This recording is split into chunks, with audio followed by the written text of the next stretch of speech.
பொதுவாகவே வெள்ளிக்கிழமைகள் அம்மன் வழிபாட்டிற்கு சிறந்த நாட்களாகும். ஆடி மாதத்தில் சிவனின் சக்தியை விட பார்வதியின் சக்தி அதிகமாக இருக்கும் என்பது ஐதீகம். இதில் தட்சிணாயனத்துக்குரிய சிறப்பும் சேருவதால் ஆடி மாதத்தில் வரும் வெள்ளிக்கிழமைகள் தனிச்சிறப்பு உடையவையாக கருதப்படுகின்றன. ஆடி வெள்ளிக்கிழமைகளில் சுமங்கலி பெண்கள் கணவனின் ஆயுள் அதிகரிக்கவும், திருமணமாகாத பெண்கள் விரைவில் திருமணம் கைகூடி வரவும் விரதம் இருக்கலாம். அன்று சுமங்கலி பெண்கள் மஞ்சள் பூசி குளித்து மகாலட்சுமியை வழிபட்டால் வீட்டில் செல்வம் சேரும், மாங்கல்ய பலம் கூடும் என்பது ஐதீகம். பெண்கள் துளசி பூஜை செய்து வந்தால் நினைத்தது நிறைவேறும், வீட்டில் சகல செல்வங்களும் குவியும், நீண்ட ஆயுள் கிடைக்கும்.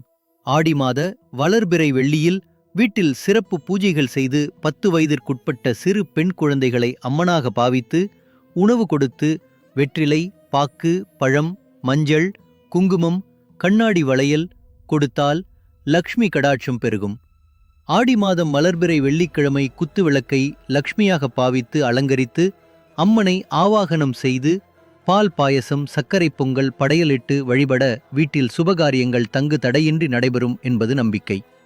அம்மனை வழிபடும்போது லலிதா சகஸ்ரநாமம் பாராயணம் செய்ய வேண்டும் அல்லது ஒலிக்க செய்ய வேண்டும்.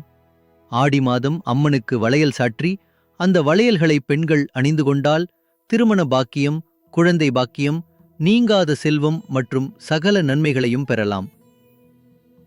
ஓம் ஆதிபராசக்தியே போற்றி.